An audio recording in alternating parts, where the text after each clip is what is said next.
The train car looked like something the forest had tried to swallow. Rust covered the wheels. Moss climbed the steps. Pine branches scraped the windows whenever the wind moved.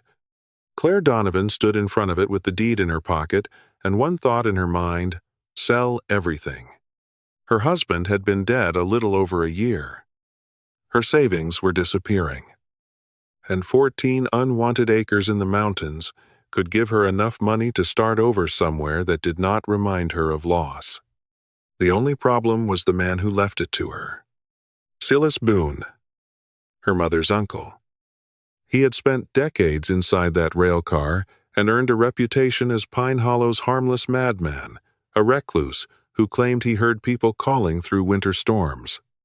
Inside, Claire found maps marked with hundreds of red dots. Then she discovered a false floor beneath the stove. Hidden below was a radio transmitter and a logbook recording weak signals from people stranded in the wilderness.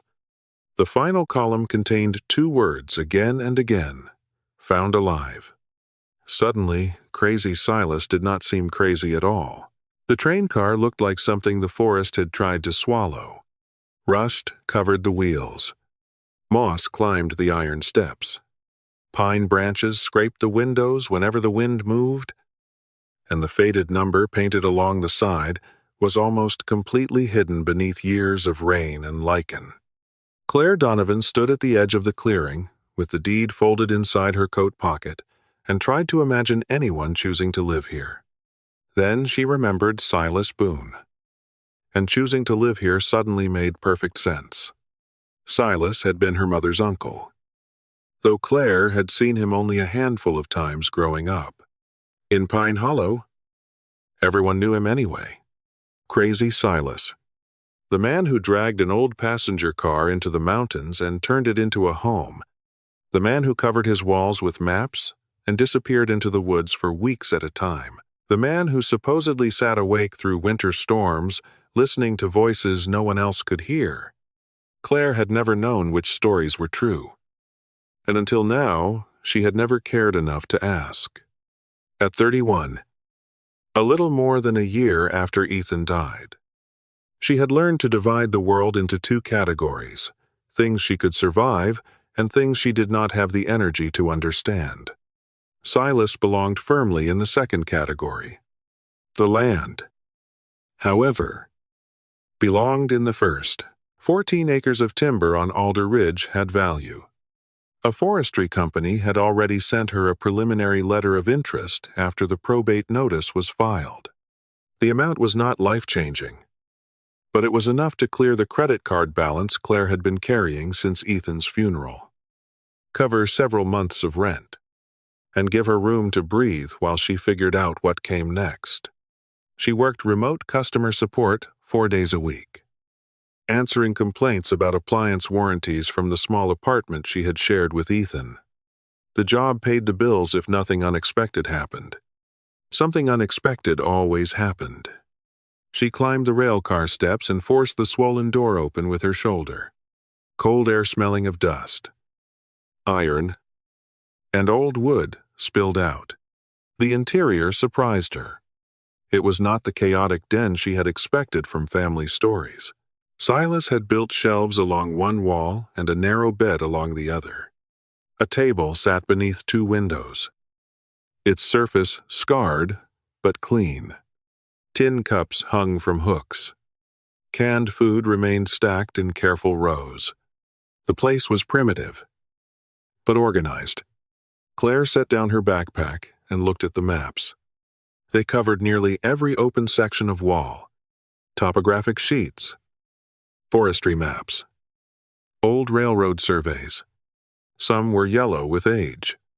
Others were much newer. Red pencil marks appeared across many of them: circles, numbers, arrows, small crosses beside creeks and ridgelines. Claire moved closer. There were dozens of marks, maybe hundreds. She took out her phone and photographed them for no particular reason. Ethan would have loved this place. The thought arrived so quickly that she almost dropped the phone. He had been incapable of passing anything broken without wanting to understand how it worked. Old radios, lawnmowers, lamps, motorcycles. Even the coffee grinder Claire once tried to throw away. He would have climbed under the train car before taking off his coat. He would have spent the drive home explaining how someone got 12 tons of railway steel into a clearing without tracks. Claire pressed the side button on her phone until the screen went black. Ethan had died 14 months earlier, while repairing storm-damaged power lines outside Mason County. The crew had been called out after midnight. Claire had asked him not to go. More accurately, she had asked why everyone else's emergency always had to become his responsibility. He had told her it was his job.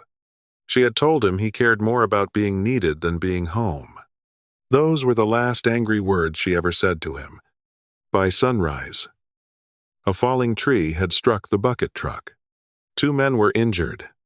Ethan did not make it to the hospital. Since then, Claire had become very good at avoiding sentences beginning with if. She turned away from the maps and began photographing the railcar for the insurance appraisal. The roof showed signs of leakage near the rear platform. Several windows would need replacing. The cast-iron stove near the center looked usable but ancient. She knelt to inspect the floor around it and paused. Something about the stove seemed wrong. It stood higher than it should have. Claire knew very little about wood stoves, but she knew this model had originally sat on short iron legs.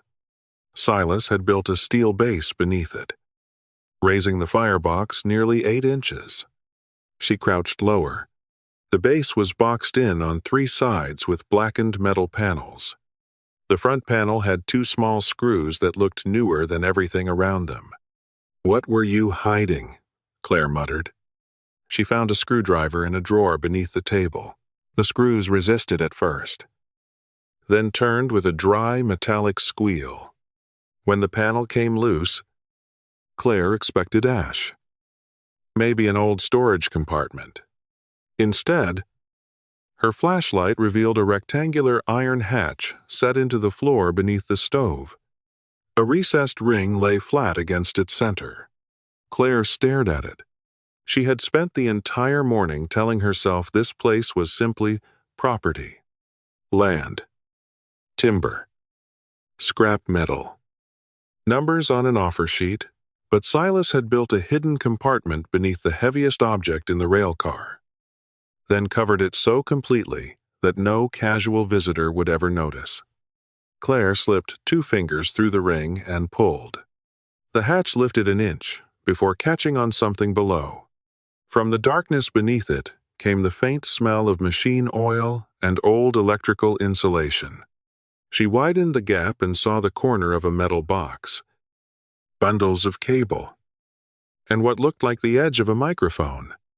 On the wall beside the stove, half hidden behind a hanging coat, a paper calendar from 17 winters earlier had several dates circled in red. Claire looked from the calendar to the open hatch, then back to the maps filled with marks. She remembered the jokes people made about Silas listening to voices in the snow. For the first time, the story did not sound funny. Whatever he had been listening to, he had built an entire hidden system to hear it. Claire had to move the stove before she could open the hatch completely. It took nearly an hour. 2 scraped knuckles, and a length of pipe she used as a lever. But eventually, the cast-iron body shifted far enough for the hidden door to swing upward. Beneath it was not a cellar exactly, but a narrow service cavity built between the railcar floor and the earth below. Silas had reinforced the space with timber and corrugated steel. Claire lowered herself onto a short ladder, flashlight clenched between her teeth, and found herself surrounded by equipment that looked as if it belonged in another century. A large shortwave receiver sat on a shelf beside a transmitter with cracked black knobs. Thick cables disappeared through the wall and presumably ran to an antenna somewhere outside. There were battery banks, a hand-crank generator, spare vacuum tubes wrapped in newspaper, headphones, a microphone, and several metal boxes labeled with frequencies in Silas's handwriting. None of it looked abandoned carelessly. Dust covered the shelves, but tools were organized. Wires had tags. Replacement fuses sat in glass jars. Silas had maintained this room. Claire ran her fingers over the transmitter and remembered Ethan rebuilding an old emergency radio one Christmas, because he said every house in mountain country should have something that worked when cell towers did not. She pulled her hand away. On a narrow desk beneath the receiver lay 3 composition notebooks, secured with a rubber strap. The first page of the oldest one read simply R7 Winter Log. Below that was a date from 32 years earlier. Claire turned the pages. There were no rambling thoughts. No stories.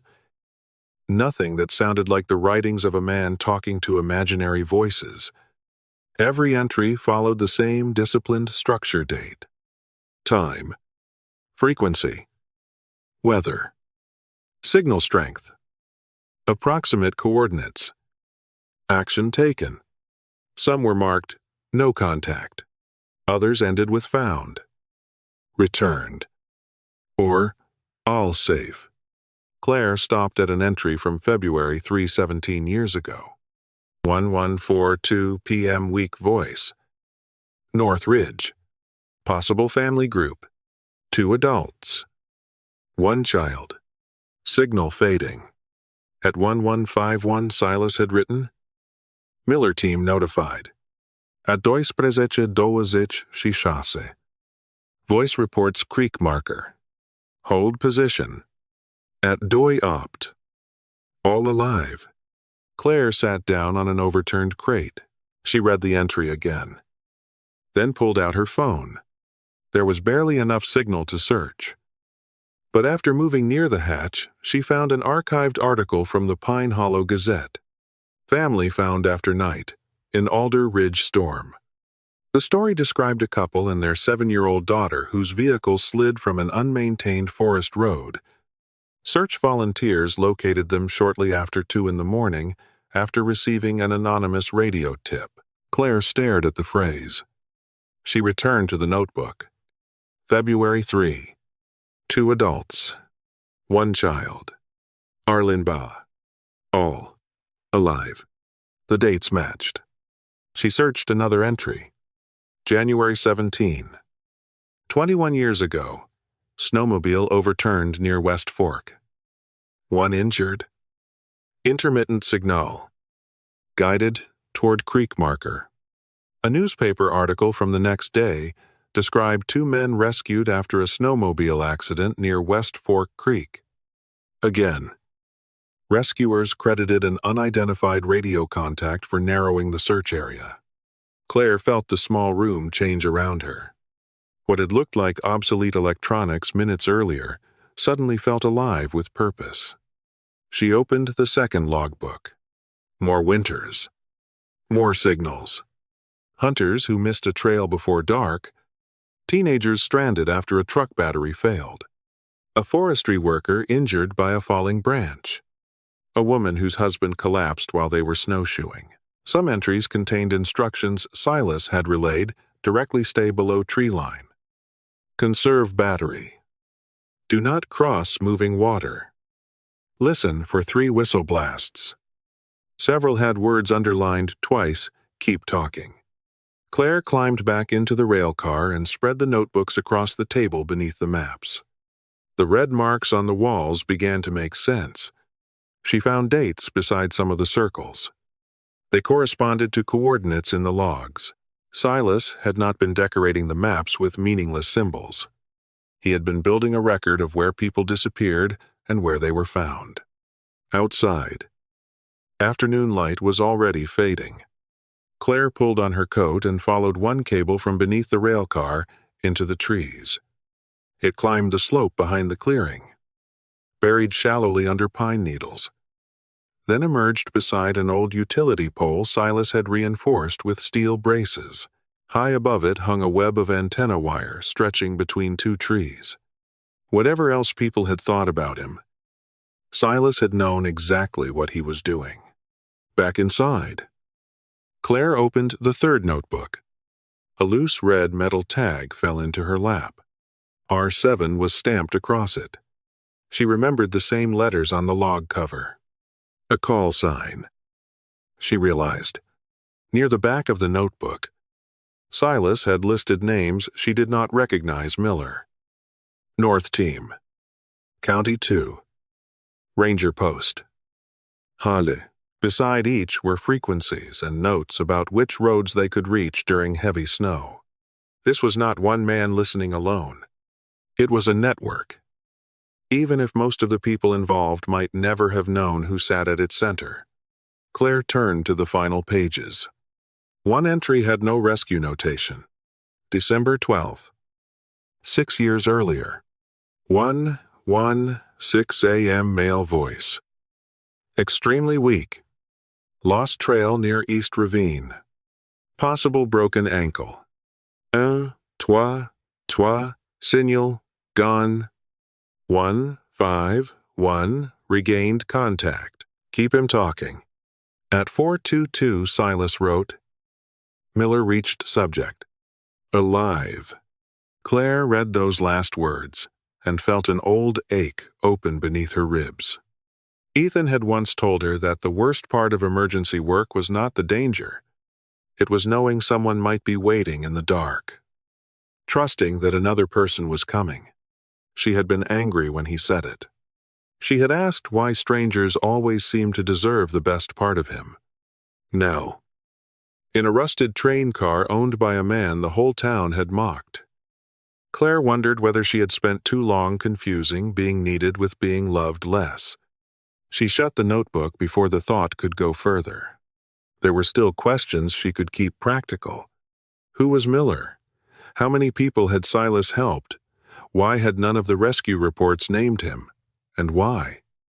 If this hidden station had saved real lives, had Silas allowed everyone in Pine Hollow to believe he was a lonely old man listening to voices that were never there? Tom Miller lived on the eastern edge of Pine Hollow, in a house with 3 snow shovels leaning beside the door, even though winter was still weeks away.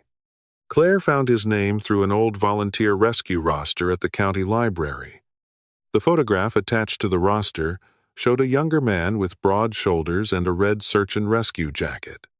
The man who opened the door was 68, gray-haired, and walked with the slight stiffness of someone who had spent too many years climbing mountains in bad weather. Claire introduced herself and watched his expression change at the mention of Silas Boone. You inherited the railcar, Tom said. It was not a question. And his radio equipment. Tom's eyes sharpened.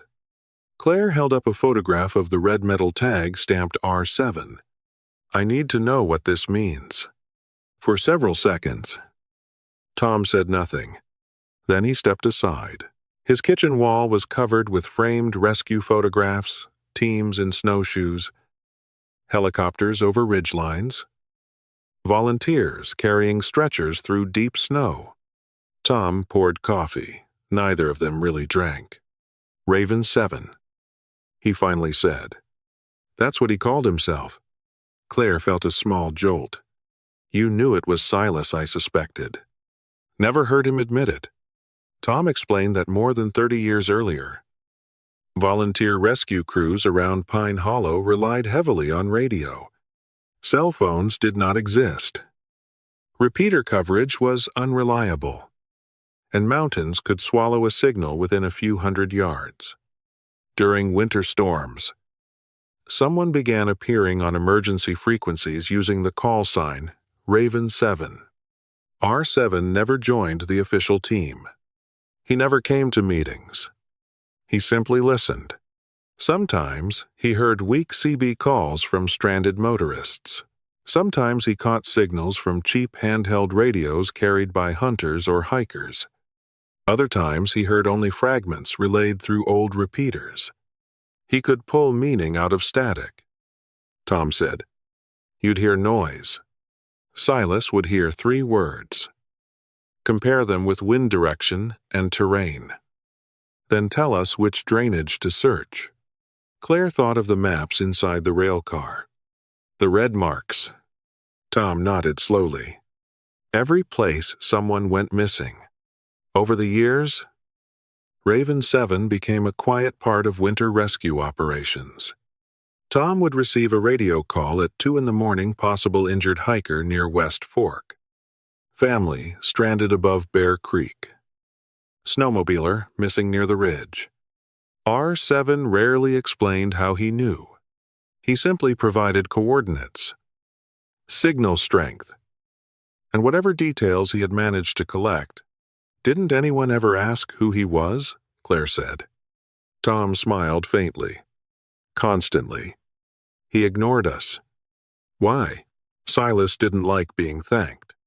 That answer felt too simple. Claire showed Tom photographs of the hidden station. The older man stared at the equipment for a long time. So, that's where he was. You never saw it, no? Tom shook his head. He'd meet us sometimes after a rescue. Always away from the railcar. Usually with a thermos and a map. Pretended he just happened to know the area. Claire returned to Alder Ridge that afternoon, with Tom following in his truck. The moment he stepped inside the train car, he stopped beneath the wall of maps. Claire watched him recognize places one by one. Here, he said, pointing to a red circle near North Ridge. Family in a pickup, blizzard of 09. Another mark near a creek, hunter with frostbite. Another farther south. 2 high school kids. Truck went into a ditch. Claire took a notebook from the table and began matching dates. The scale of it became impossible to ignore. She counted 143 red marks before giving up. Some were clustered near popular trails. Others sat far beyond maintained roads. Beside many, Silas had written descriptions instead of names. Boy. Age 8. Teacher and dog. Father. Daughter. 3 hunters. He remembered them. Claire said. Tom's voice softened. Everyone. In a wooden cabinet beneath the maps, Claire found bundles of letters tied with faded cord.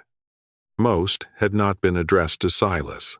They were copies sent to the sheriff's department, Forest Service, or volunteer team. Thank you for finding our son. Thank whoever heard us.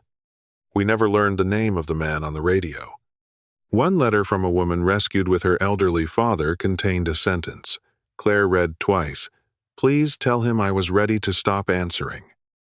But he kept saying my name, until I believed someone was really coming. Claire felt Ethan's absence beside her like a physical space. She remembered waiting for him during storms. Watching the clock move past dinner while he repaired lines for people he had never met. She had treated those strangers like competitors for his attention. Now she wondered how many families had sat in dark houses listening for electricity to return, never knowing his name. In another cabinet, Claire found a smaller black notebook. Unlike the rescue logs, it contained no triumphant words like found or safe.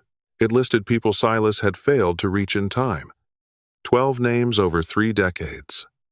Beside each was the weather, estimated location, and the last moment of contact. Tom closed the notebook gently. He carried those harder than the others. Claire noticed a photograph tucked behind the back cover. Silas stood beside a railroad communications truck, perhaps 30 years old, wearing headphones around his neck. On the back, someone had written Boone Signal Division. Tom nodded when she showed him. He worked communications before he came up here. Railroad radio. Relay equipment. Emergency lines. Best signal man in the county. Suddenly, the hidden station made even more sense. Silas had not built it through obsession alone. He had built it with professional skill. Claire traced one of the antenna routes on the map. Then why quit? Tom's expression changed. He looked toward the stove, then toward the darkening trees outside. "That," he said, "is the part people stopped joking about." Claire waited. "Silas had a wife," Tom said. "Margaret, and a boy named Daniel." Claire had never heard either name. What happened to them? Tom looked at the radio hatch beneath the stove. Winter happened. He would say no more that evening. After he left, Claire remained alone in the railcar as snow began falling lightly beyond the windows. She looked at the hundreds of red marks on the walls, then at the 12 names in the black notebook.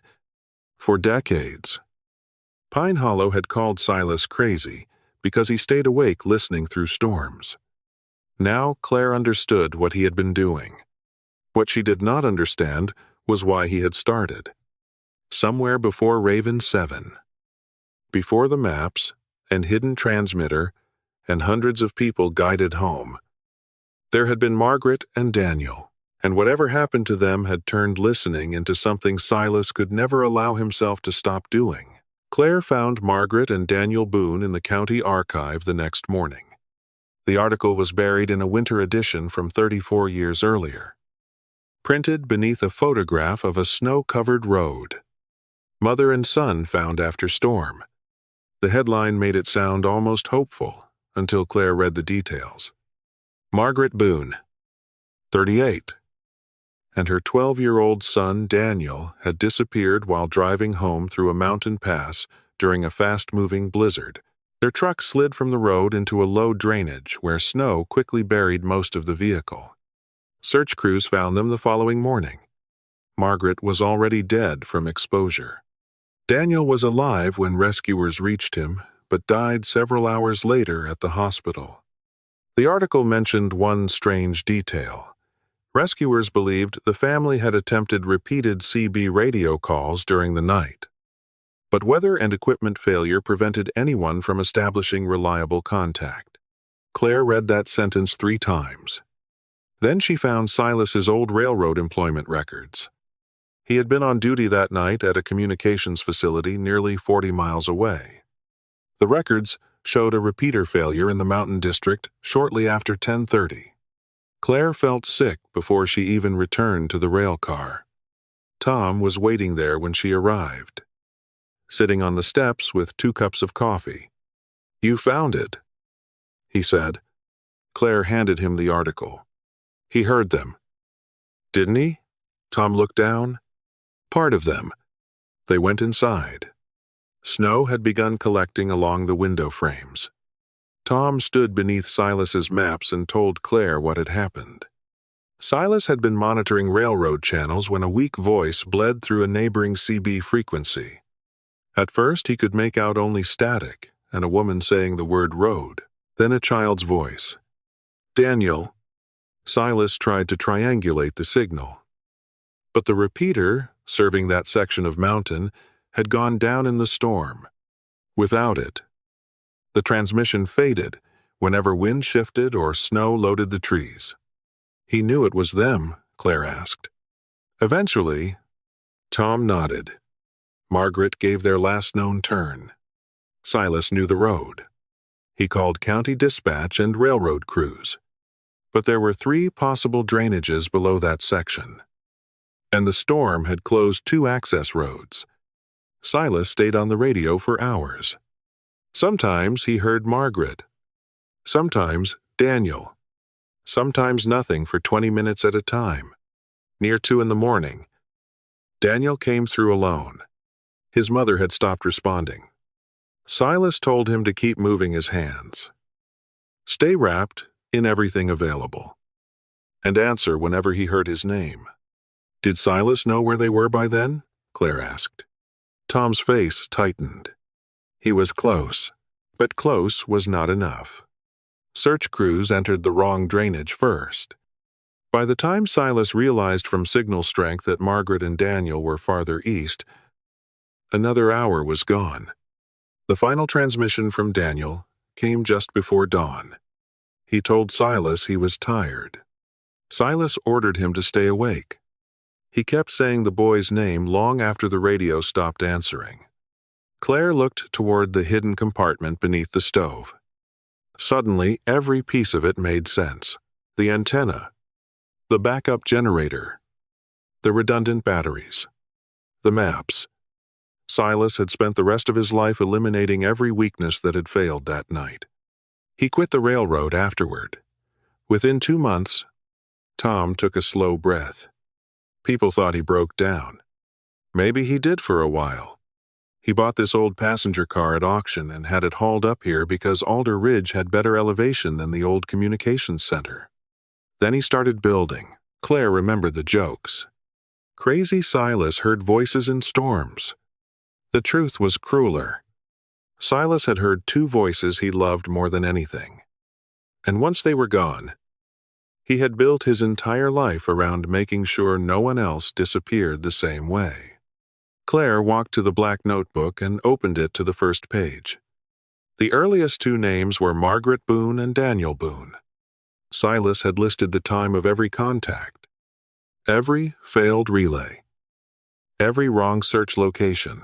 Beside Daniel's name, he had written 1 sentence: heard him. Couldn't reach him. She closed the book. Her phone buzzed. The forestry company had sent a formal offer for the 14 acres. The amount was higher than the preliminary figure. Claire read through the terms. They wanted road access through the lower timber and harvesting rights across most of the ridge. The railcar would be removed at their expense. She could clear her debts. Leave the apartment she still associated with Ethan's death. Move closer to her sister. And stop pretending remote customer support was enough of a plan for the rest of her life. Tom saw the offer on her screen. That's good money. Yes. You thinking of taking it? Claire looked around the railcar. I was. She did not add that part of her still wanted to. Keeping this place meant repairs, taxes, winter access, responsibilities she had never asked for. Worse. The story of Silas was beginning to resemble the part of Ethan she still could not forgive. Ethan had always gone when people needed him. Fallen lines, ice storms, roads everyone else was told to avoid. Claire had spent years resenting the phone calls that interrupted dinners and weekends. The night he died, she had finally said it aloud. Why do strangers always get the part of you that's brave? She could still remember the silence after. Then Ethan had said, because someone has to go. She never got to apologize. Claire stepped outside. Snow fell more heavily now, softening the clearing until the rusted train car looked almost peaceful. Tom followed her. The rescue group's been talking about rebuilding emergency radio coverage up here, he said.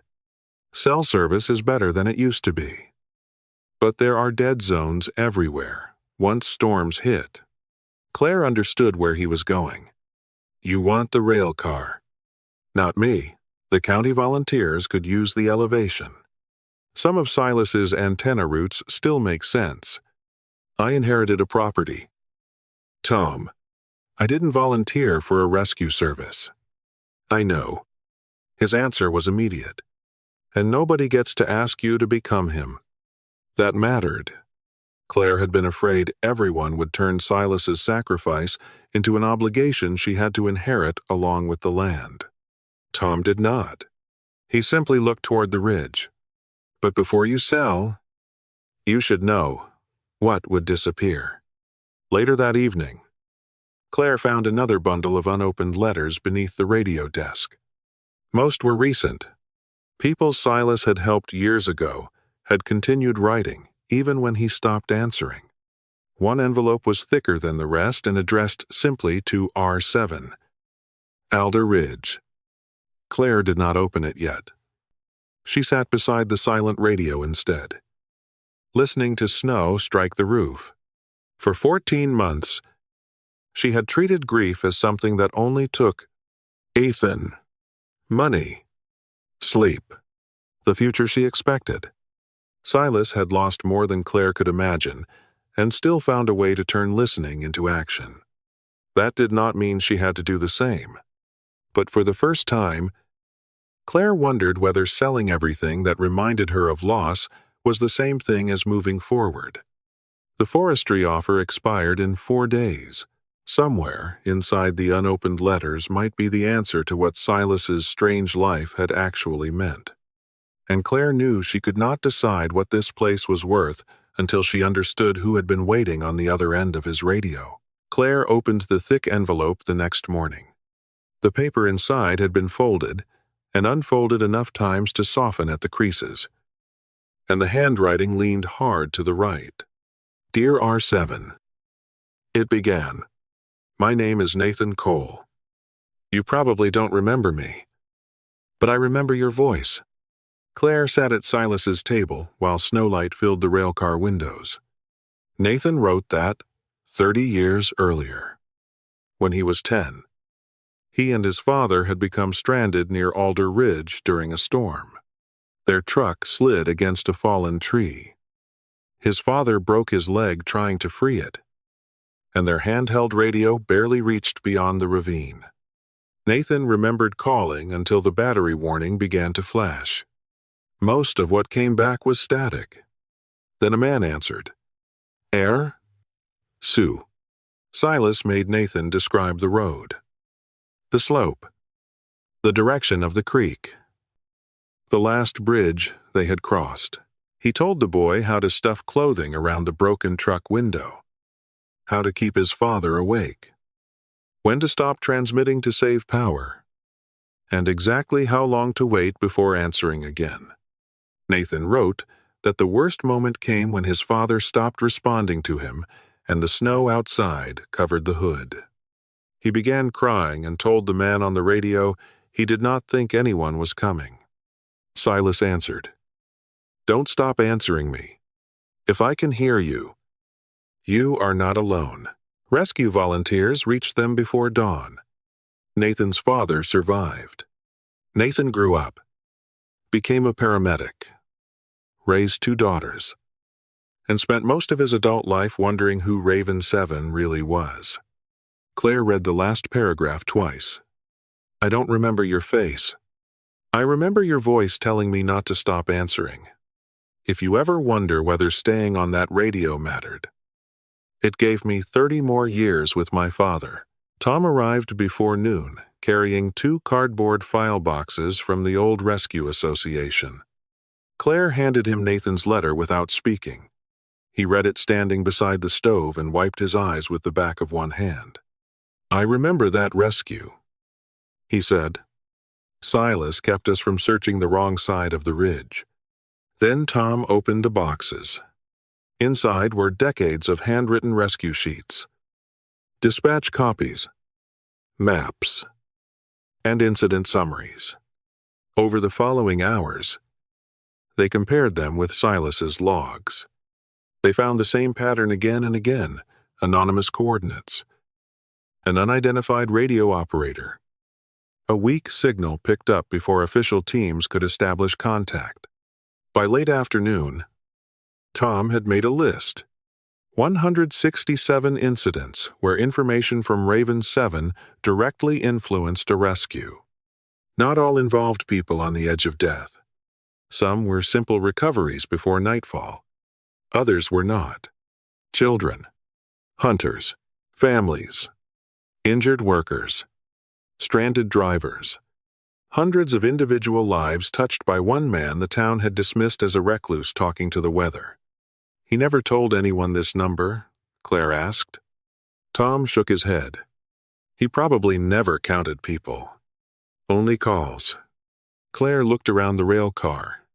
The maps no longer seemed obsessive. They looked like memory made visible. Every red mark was a place where someone had called into darkness and been answered.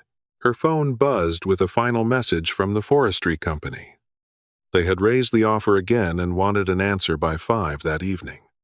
Claire walked outside and stood beneath the antenna wires.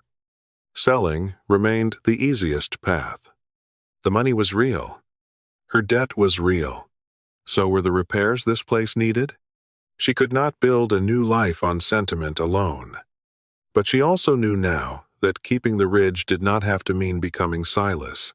It did not have to mean living alone inside a rusting rail car waiting for tragedy. That afternoon, she called the forestry agent.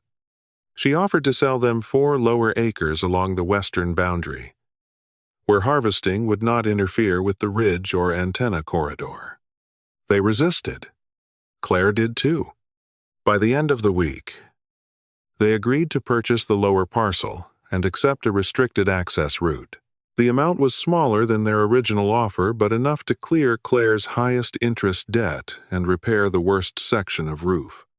Tom connected her with the County Volunteer Rescue Group.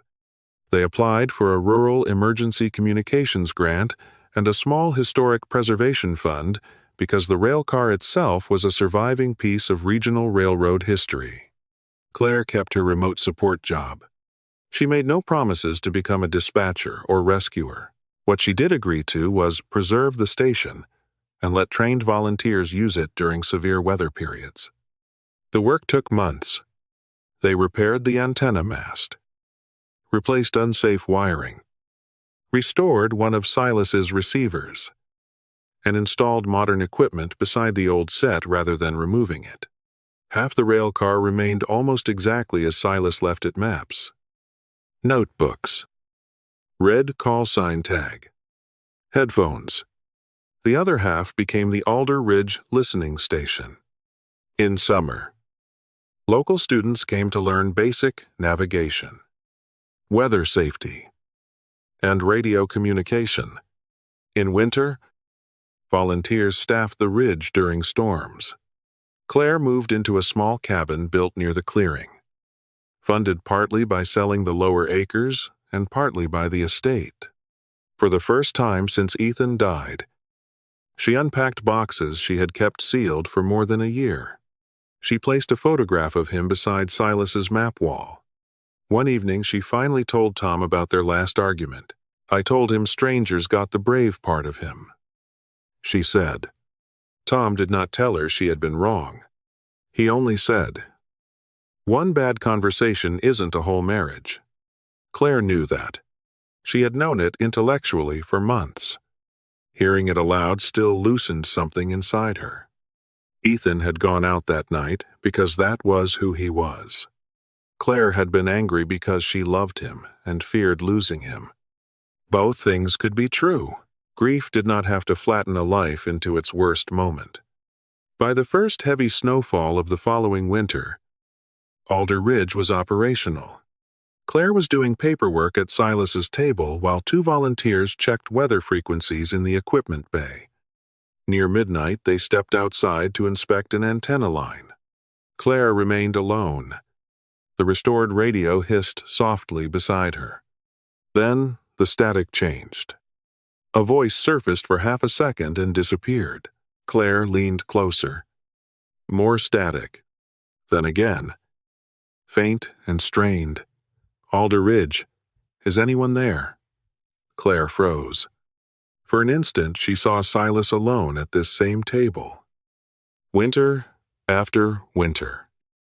Waiting for a voice most people would never hear. Then she looked at Ethan's photograph. She reached for the microphone.